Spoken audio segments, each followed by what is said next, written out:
Merci de nous choisir pour vous informer, messieurs et dames. Bienvenue à tous. Au cours d'une réunion de travail avec les commandants des régions militaires venus de la première, deuxième ainsi que troisième zone de défense au Collège des hautes études de stratégie et de défense, le chef d'état-major de la force terrestre a procédé à l'évaluation de la situation sécuritaire du pays. Au là-bas, la société civile IBJDH a tenu une conférence débat ce vendredi axée sur le thème « Les enjeux de l'exploitation minière dans la province dans le contexte de la transition énergétique ». Le vrai problème qui ronge ce secteur était au centre. En éducation, avec comme devise discipline, propriété, travail, le complexe scolaire Myriam est l'une des écoles privées agréées dotées du matériel adapté pour un bon apprentissage dans les options techniques à découvrir dans ce second direct. Merci à tous de nous avoir choisis.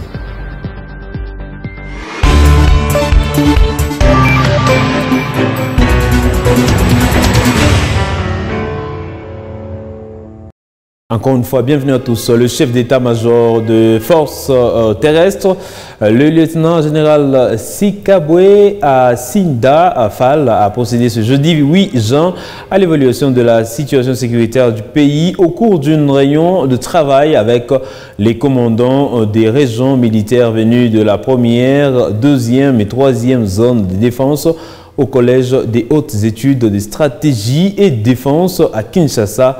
Reportage.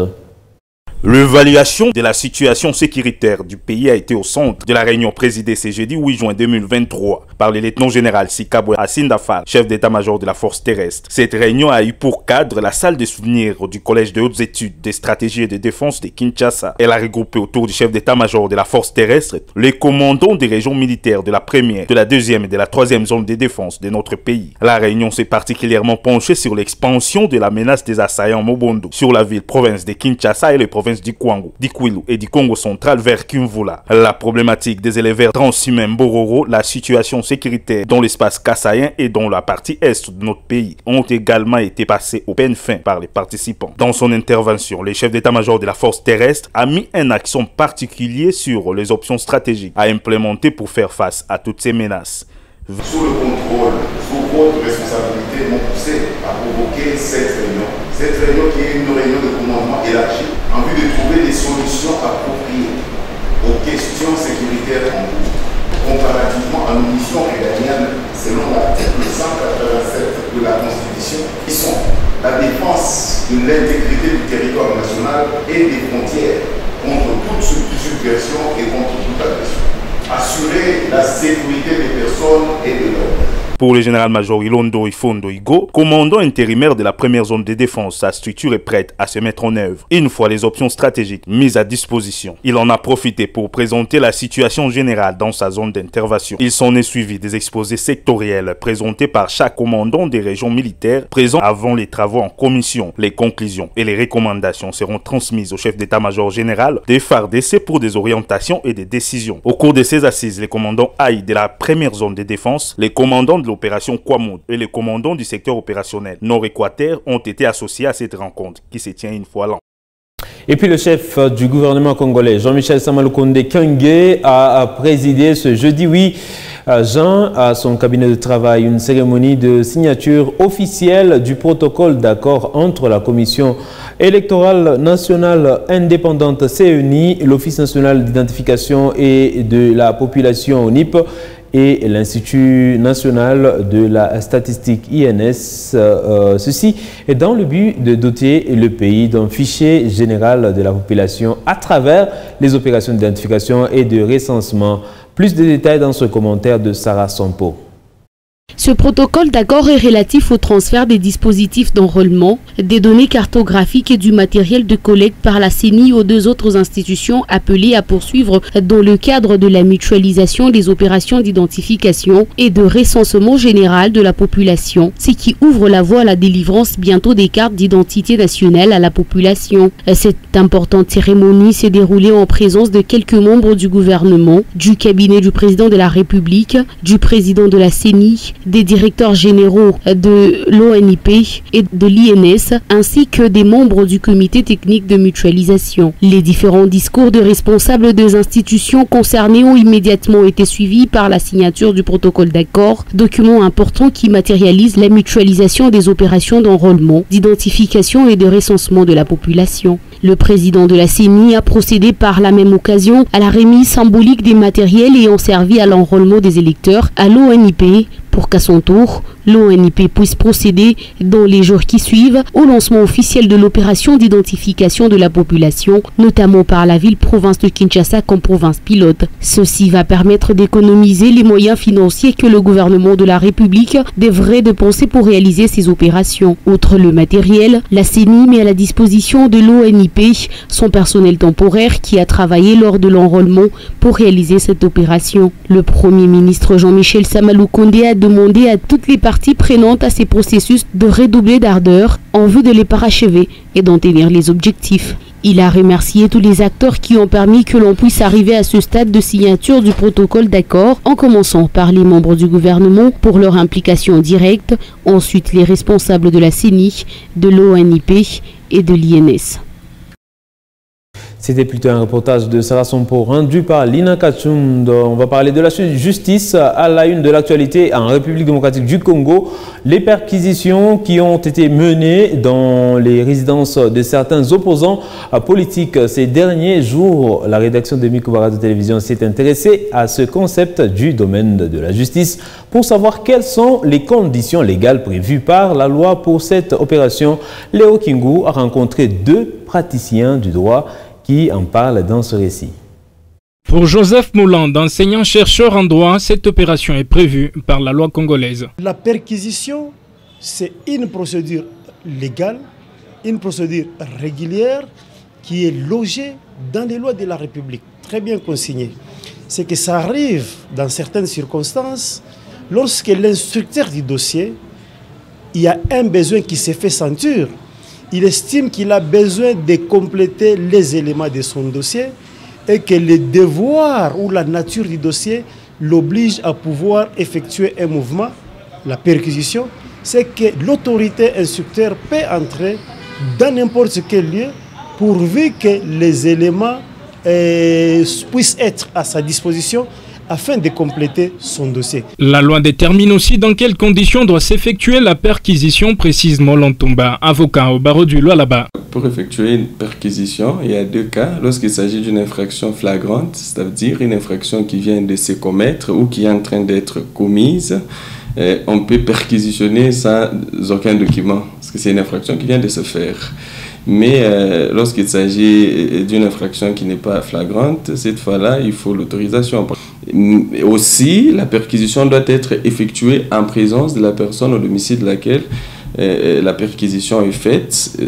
Si cette personne n'est pas là, ça doit être fait en présence de deux témoins majeurs. À côté de la Bible ou d'autres livres saints, la population congolaise doit régulièrement lire la Constitution, estime Joseph Mouland. En dehors de tout ce que nous lisons comme Bible et autres ouvrages, apprenons également à lire nos lois de la République. Parce que ça ne servirait à rien de méconnaître vos lois de la République. Suite aux affirmations des services de renseignement militaire, des perquisitions ont été effectuées ces derniers jours dans les résidences de politiques impliqués. Ce journal nous amène dans l'est de la République démocratique du Congo, précisément au Nord Kivu, dans le conseil du gouvernement provincial. Le gouverneur militaire de cette province, le lieutenant général Dima Constant, rassure les déplacés de la détermination des FARDC à mettre fin à l'activisme du M23. Il appelle la population à avoir confiance aux services de défense et de sécurité. Suivez le compte-rendu de ce conseil du gouvernement provincial lu par le porte-parole du gouverneur militaire, le lieutenant-colonel Njike Kaiko Guillaume. Entrée des Jeux, le gouvernement militaire a félicité et encouragé toute son équipe pour les efforts consentis malgré l'environnement difficile, marqué par des péripéties et des intox de toutes sortes. Il a loué la bravoure de la population qui ne baisse pas les bras en dépit de la situation économique et sécuritaire précaire avant de révéler que la province est également confrontée à plusieurs difficultés de trésorerie suite aux interminables guerres et troubles de toutes sortes. C'est donc dans ce contexte particulier que les autorités, à tous les niveaux, se battent pour restaurer la sécurité et mener quelques réalisations en province. Par ailleurs, le gouvernement militaire de province lance un message de compassion à l'endroit de toute la population de sa juridiction, particulièrement aux déplacés de cette guerre injuste nous imposée par le Rwanda sous couvert du M23, et les informe que des efforts inlassables sont en cours pour restaurer la paix et leur permettre de regagner leur milieu naturel. Et au Kassai central, les représentants des agences du système des Nations Unies, partenaires techniques, financiers et ceux du secteur de la santé ont été mobilisés et sensibilisés par le vice-gouverneur Martin Makita pour trouver des voies stratégiques d'éradication totale du VIH d'ici l'an 2030 dans la province du Kassai central. À cette occasion, les partenaires ont lancé le partenariat mondial contre la discrimination et stigmatisation liée au VIH. L'activité a eu lieu dans l'amphithéâtre de l'Académie militaire. Solène Toumba Moufika pour cette correspondance. Le lancement de ce partenariat mondial pour l'élimination de la discrimination et stigmatisation liée au VIH-Sida est un moyen efficace pour lutter contre cette pandémie au pays, vu les tableaux sombres des statistiques tels que présentés par Jean-Carré Manchimba, coordonnateur provincial du programme national multisectoriel de lutte contre le sida au Kasaï central. Les récentes enquêtes en rapport avec la stigmatisation et discrimination des personnes vivant avec le VIH et les personnes affectées réalisées dans notre pays ont relevé entre autres ces questions. 33% de personnes vivant avec le VIH ont perdu du travail dans les 12 derniers mois pour une cause à laquelle le statut sérologique est associé. Près de 21% des enfants de personnes vivant avec le VIH ont fait l'expérience de renvoi, de suspension ou d'interdiction d'accès dans une institution d'enseignement à cause du statut sérologique. 25% de personnes vivant avec le VIH ont été exclues des activités sociales et près de 21% des activités religieuses. Les agences du système des Nations Unies impliquées dans cette lutte ont, à travers l'ONU-SIDA, donné les objectifs de ces partenariats. Dr Thomas Batouli est le chef de bureau de l'ONU-SIDA au Kasaï central. La nouvelle stratégie mondiale de lutte contre le sida 2021-2026 vise à réduire les inégalités pour mettre fin au sida comme menace de santé publique d'ici 2030 dans le cadre des objectifs de développement durable. Au nom du gouvernement provincial, le vice-gouverneur de la province du Kassai central, Martin Makita Mfwamba, qui a présidé cette activité devant cette couche importante, interpelle en ces termes. Engageons-nous tous dans la cohésion nationale pour la promotion d'un environnement favorable à la lutte contre le VIH-Sida, ainsi par ma voix. Peu avant le lancement de ce partenariat, une séance de sensibilisation des élèves officiers de l'Académie militaire a été faite pour trouver des voies et moyens d'éradiquer totalement cette pandémie d'ici 2030. Et puis le gouverneur de la province du Haut-Katanga est rentré à Lubumbashi ce jeudi 8 juin 2023 dans la soirée. Jacques Kabula Katwe est rentré de Kinshasa où il a assisté à la publication du premier rapport du baromètre sur le climat des affaires, une initiative du chef de l'État Félix Antoine Tshisekedi pour scruter le degré des efforts qui sont conjugués partout au pays en vue d'améliorer le climat des affaires. Ce premier rapport a placé le Haut-Katanga à la tête comme une province habile à protéger les investissements. À la descente de l'avion, le gouverneur du Haut-Katanga, Jacques Kabula Katwe, s'est confié à la caméra de notre correspondante Ida Chileo depuis Lubumbashi. Nous avons été conviés à assister à la publication du premier rapport du baromètre sur le climat des affaires en République démocratique du Congo. C'est une initiative qui est le président de la République, chef de l'État, Félix-Antoine Tshisekedi, vient d'instaurer pour que une cellule de la présidence puisse étudier avec les opérateurs économiques pour voir le degré des efforts qui sont fournis pour améliorer le climat des affaires sur l'étendue de la République démocratique du Congo. Et c'est un bel exercice auquel nous avons assisté et nous avons vu effectivement qu'il y a des prouesses en ce qui concerne la question de l'amélioration du climat des affaires. Ce qui rassure les investissements et qui donne une économie prospère. Mais la note positive, c'est le fait que c'est le Haut-Katanga qui passe en tête des provinces qui sont identifiées comme étant des provinces habiles à protéger les investissements. Mais donc ça c'est une note positive. Encore le Haut-Katanga se trouve en tête de ce classement. Ça nous interpelle davantage de travailler pour que le climat des affaires soit davantage amélioré. C'est comme ça que nous allons incessamment faire au niveau de la province des concertations avec la FEC pour que nous puissions instaurer un numéro vert sur lequel nous pouvons facilement recueillir les doléances des opérateurs économiques afin d'améliorer leur évolution sur terrain. Et l'objectif, c'est vrai, c'est soutenir notre économie au niveau de la province, mais arriver à créer de l'emploi, arriver à assurer les prestations des services des uns des autres, mais aussi à quantifier en ce qui concerne le paiement des taxes et impôts qui peuvent permettre à ce que la province du Haut-Katanga puisse se construire comme nous sommes en train de le constater. Et puis, plus de 7 km en terre battue sont déjà mis en service dans le secteur Lilo-Lolaba, une réalisation de la Sino-Congolaise des mines dans le cadre de son cahier de charges 2021-2025. Ibrahim Machaka et John Moma pour les détails. Dans le cadre de son cahier des charges quinquennal, Sicomine s'est engagé à réaliser plusieurs kilomètres de route en faveur des communautés de Kapata et des 4 villages du secteur Luilou, à savoir Mutaka, Biwaya, Mapendo et Yenge. À ce jour, 7 km viennent d'être aménagés en terre battue et remis à la population.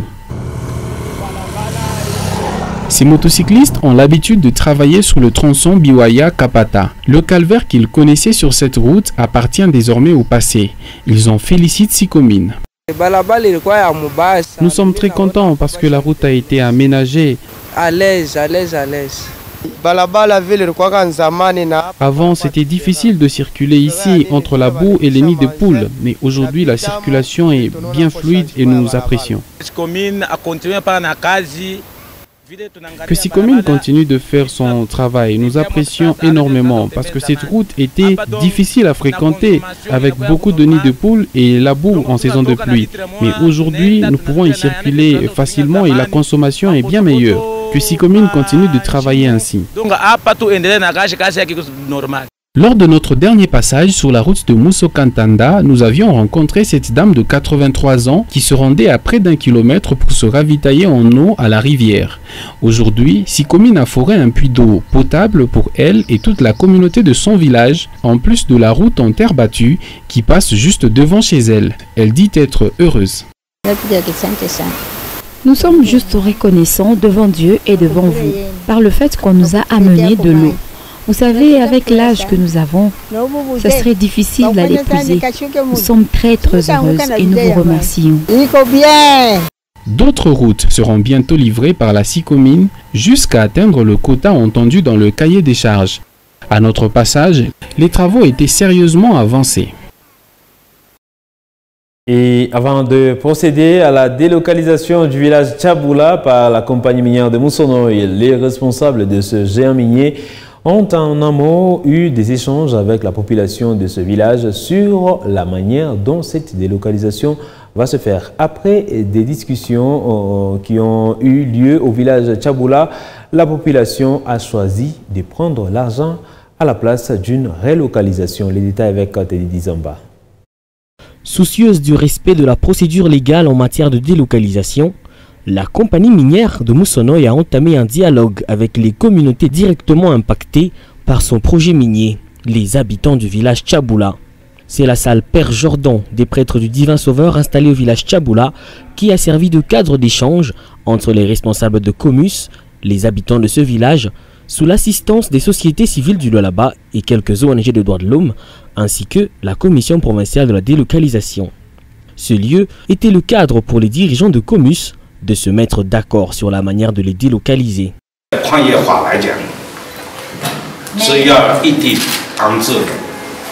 Mais sur base de règlement minier, on dit la réinstallation.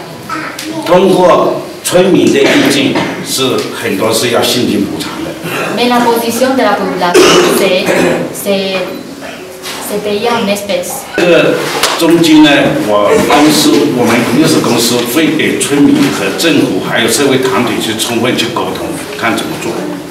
C'est pourquoi la société va négocier suffisamment avec la population, avec la société civile et avec le gouvernement pour décider qu'est-ce qu'on va faire. Les représentants de la société civile ont entretenu l'auditoire sur ce que dit la loi en matière de délocalisation. Je vous conseille de choisir les maisons car l'argent à la main s'évapore. Les dollars là et tout autre à la main. 99% de ceux qui avaient préféré l'argent à la place des maisons sont aujourd'hui des locataires. Car ils ont échoué de construire. La compagnie minière de Moussonoy veut quant à elle respecter la loi congolaise et propose une relocalisation de ces communautés, mais les habitants veulent du cash. Tout a été dit, la population veut avoir l'argent de leur maison en espèces. La deuxième phase, c'est de délocaliser les villages. Depuis nos ancêtres, comme Mama Chef a dit, on doit toujours faire exister notre village. Pour Dona Kambola, la relocalisation serait mieux. Comus a commencé à délocaliser depuis 2015 à la Jekamine Kolwezi. Il y avait l'électricité, l'eau, l'hôpital à côté, la morgue et l'école, tout près. Il y a ceux qui touchent 5 000 $, 80 000 $. Comus a décidé d'échanger et veut donc respecter la loi. Donc vous aussi, acceptez de faire respecter la loi. Après des discussions franches entre les entreprises et la communauté du village Tchaboula, la requête de cette population a été acceptée par la compagnie minière de Moussonoy, qui se fixe comme but principal de mettre les communautés locales dans des meilleures conditions de vie. On va parler éducation dans ce journal situé au quartier latin sur l'avenue Mouchia dans la commune Manika à Kolwezi.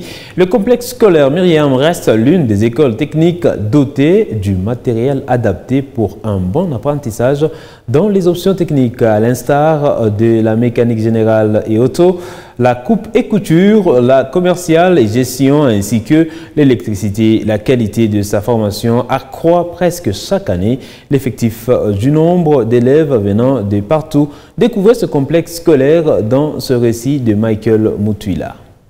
Avec comme devise discipline, propreté, travail, le complexe scolaire Myriam est l'une des écoles privées agréées dotées du matériel adapté pour un bon apprentissage dans les options techniques. C'est notamment le tour parallèle, la perceuse, l'étolimeur et bien d'autres.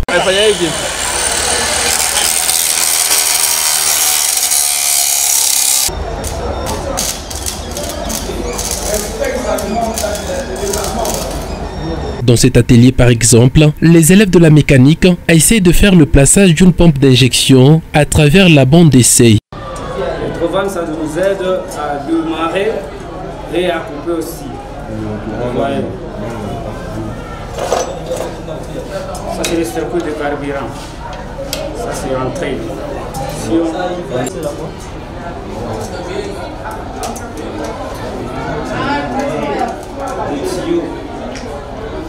Si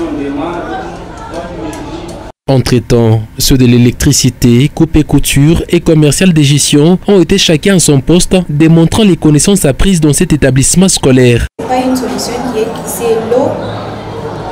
Je les mets dans les béchers parce qu'on ne peut pas renverser de l'eau dans les laine meilleure avec le ballon jaugé. Tous nos verrons ici, à partir de la cabine, qui est là-bas. Et ce sont des commandes à longue distance. Donc là, on a coupé le moteur.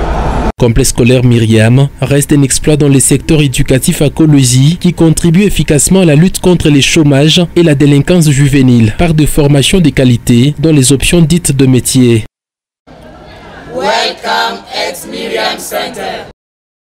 Et face aux différents maux qui rongent le secteur de l'exploitation minière artisanale du Ololaba, la société civile IBJDH a tenu une conférence débat ce vendredi axée sur le thème « Les enjeux de l'exploitation minière dans la province », particulièrement dans le contexte de la transition énergétique. Ces assises ont permis aux participants de réfléchir ensemble sur les vrais problèmes qui rongent ce secteur et sur les voies de sortie. Gascalong nous fait les points.